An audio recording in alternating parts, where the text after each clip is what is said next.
Hello. All right, mga kaplastic. And this is me again, Big Sue. Right back at it again with another content. At itong tatalakayin natin ay tungkol dito sa isang working student na nagngangalang si Nicel Jonaldo at in-interview na rin the same time ni Rendon Labador sa kanyang blog about dito sa nangyari sa kanya at inilihad naman niya dito sa kanyang post yan sa mahaba ng kanyang sinabi dito sa social media accounts niya na maraming na-trigger at na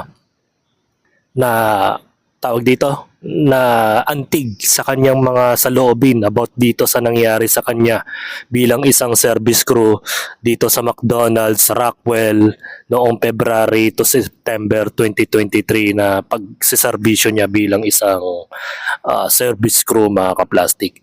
So, bago tayo magsimula, medyo ililis lang natin at mag-i-interview lang ako kay ChatGPT, mga kaplastic. So, tingnan natin. Ano yung masasabi ni ChatGPT rito? Okay. And kakausapin natin si ChatGPT ngayon. Magandang araw sa iyo.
Ang mga boss o manager na mahilig mambuli ng empleyado ay maaring may isa o kombinasyon ng ilang posibleng mental health disorders o personalidad na may maladaptive traits. Ilan sa mga posibleng dahilan ay 1. Narcissistic Personality Disorder, NPD. Madalas ay may labis na pangangailangan sa admiration, kakulangan sa empathy, at pakiramdam na mas mataas sila sa iba. Maari silang magpakita ng manipulatibong pag-ugali at pagsasamantala sa empleyado. 2. Antisocial Personality Disorder. Karaniwang may kakulangan sa pagsunod sa social norms, walang pakialam sa damdamin ng iba, at mahilig sa pananakot o pagsasamantala sa mga taong nasa ilalim ng kanilang kapangyarihan. 3. Sadistic Personality Traits. Bagaman hindi ito opisyal na disorder sa DSM-5, may ilang tao na sadyang nasisiyahan sa pagpapahirap o pagmalupit sa iba, lalo na kung sila ay nasa posisyon ng kapangyarihan. 4. Obsessive-Compulsive Personality Disorder, OCPD. Maaring maging sobrang istrikto, perfectionist, at kontrolado ang mga taong may ganitong kondisyon, kaya't nagiging harsh o mapanupil sila sa kanilang empleyado. 5. Intermittent Explosive Disorder, IED. Mga boss na biglang sumasabog sa galit at nagiging mapanakit sa salita o kilos nang walang matinong dahilan. Gayunpaman, hindi lahat ng abusadong boss ay may mental disorder. Ang ilan ay sadyang may toxic work ethics, kulang sa emotional intelligence, o naimpluwensyahan ng maling pamumuno. Sa ganitong sitwasyon, mahalaga ang pagprotekta sa sarili, pag-report sa HR, o kung kinakailangan, ang paghanap ng mas magandang work environment. Mayroon ka bang partikular na sitwasyon na gusto mong pag-usapan?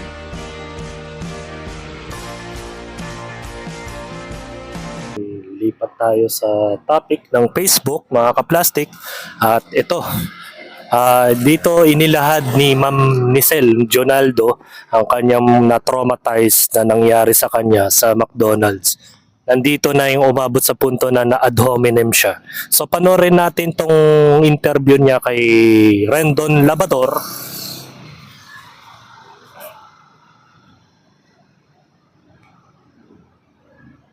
So panoorin natin ito kung ano yung nangyari dito, mga kaplastic.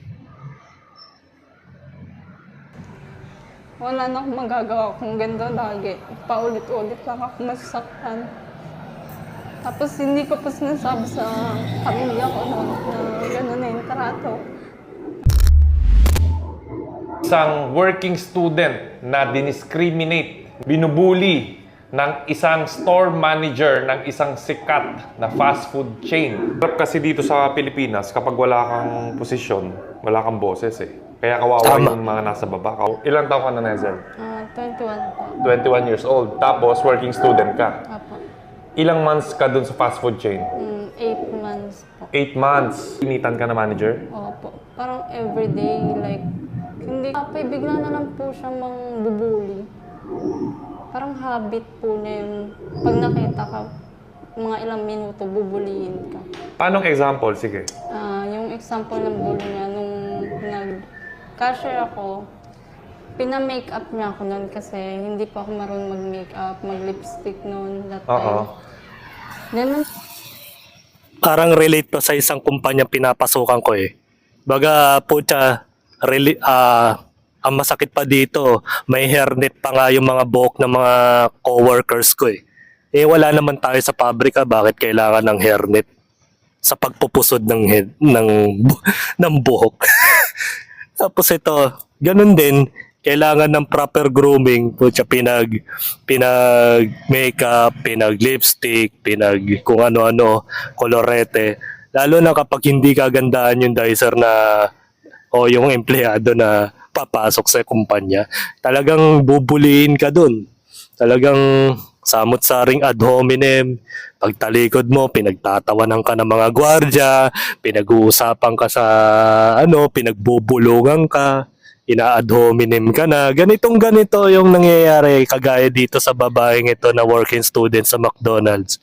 Walang pinagkaiba. Kaya sa mga nag-aaral ngayon ng kolehiyo, mapakaswerte ninyo na may nagpapaaral sa inyo na isang magulang o kahit sino mang relatives na may able na makapagbayad ng mga expenses like tuition fee, di ba? Maswerte kayo dahil alam nyo kung bakit hindi lahat ng mga nangangarap mag-aaral ng kolehiyo may nagpapaaral sa kanila. Sila ang gumagawa ng paraan para mapaganda yung buhay nila sa pamamagitan ng pag-a-apply ng trabaho para lang masustentuhan lang niya yung pambayad tuition. Kaya nga nagkanda payat-payat na tong estudyante na to, at the same time nilalait na yung katawan ng babae, pati yung background niya sa buhay niya. Ganito rin yung manager namin eh. Aalamin yung background mo, kung saan ka nakatira, kapag nalaman nila na parang squatters area yung lugar mo, sasabihan ka na addict, magnanakaw, lahat na ng elemento ng kriminalidad i-apply sa pagkatao mo. Ganyan kalupit yung mga manager at mga supervisor sa isang kumpanya kahit saan ka magtrabaho. Kaya napakaswerte talaga yung mga estudyante na hindi nagwo-working. Pero pagdating ng araw na kayo ay magtatrabaho na at nag-graduate na, dito nyo makikita ang tunay na realidad. Kumbaga sa Hunter exam, nandun na kayo sa point of view na papunta na kayo sa dark continent.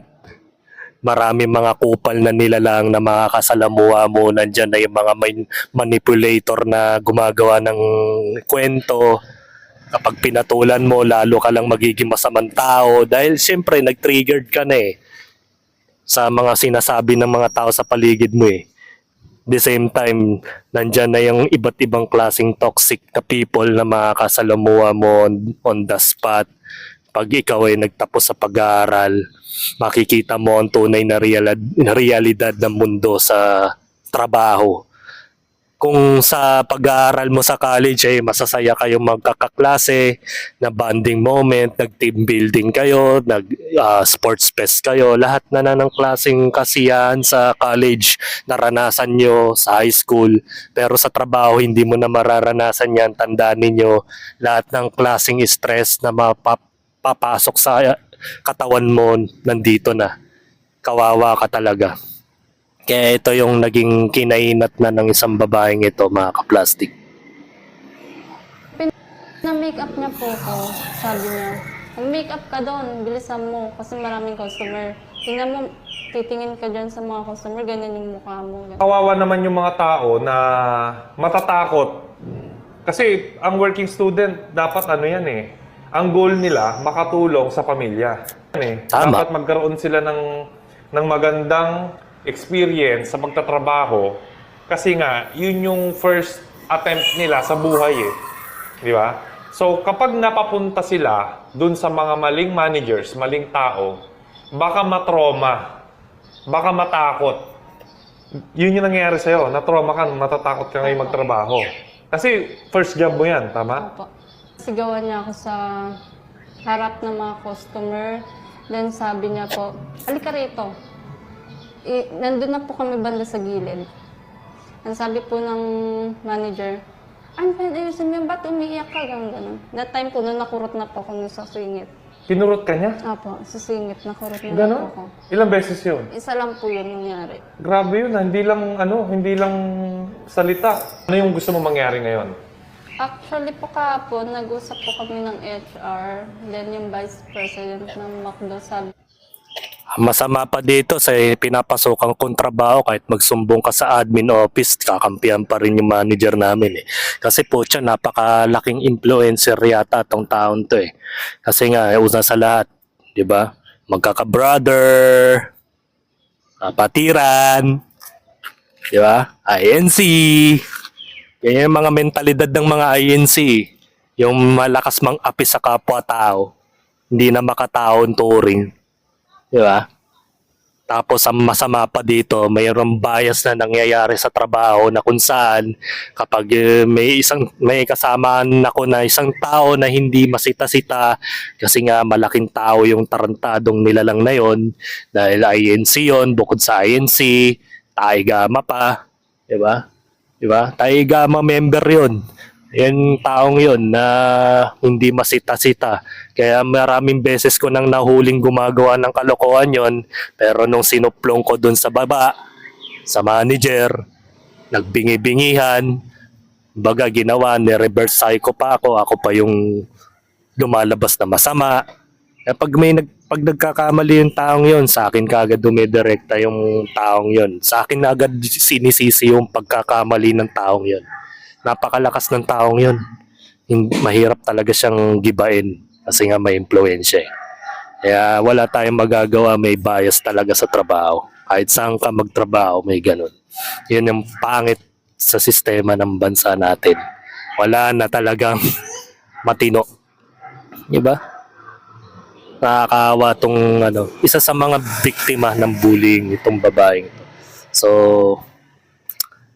sana siguro wala na sigurong pagbabagong mangyayari dito sa bansa natin. Malamang sa malamang.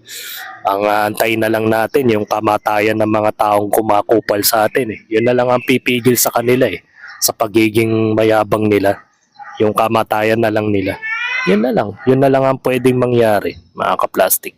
So, wala tayong magagawa. Even si ChatGPT ay nahihirapan sa sagot sa mga katanungan ko sa kanya about dito sa nangyayari sa issue sa bawat buhay ng mga tao. Kaya sa mga tao dyan na pinalad na nagkaroon kayo ng amo o manager na marunong makaunawa, even na kapag nagkasakit ka, hindi ka pagdududaan ng manager mo na, even na ako nga binastos eh. Patay yung tatay ko.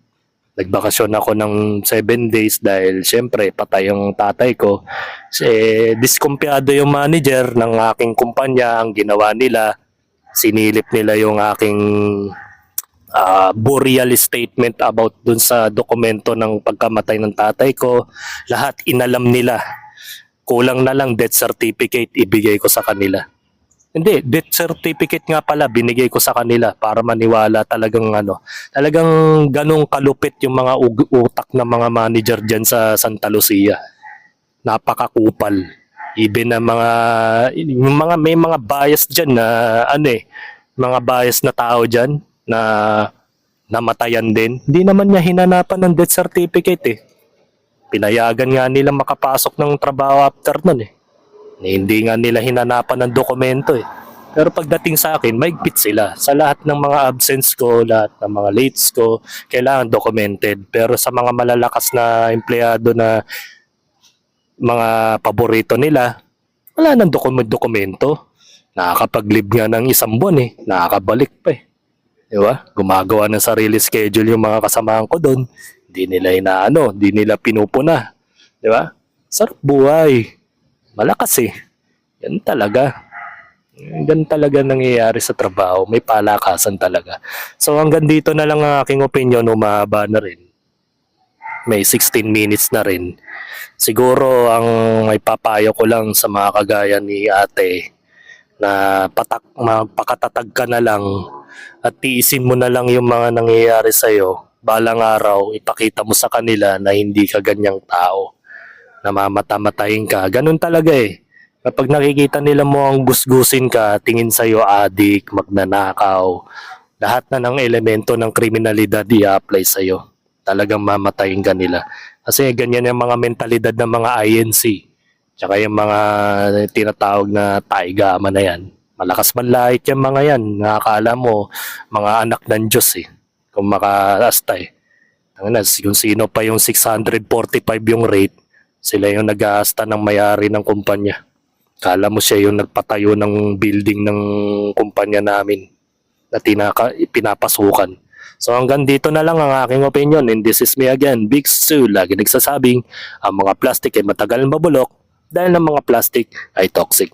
Kaya, what's up mga ka-plastic? And this is Gambid, commentary video ng video live stream. Signing out. Alright.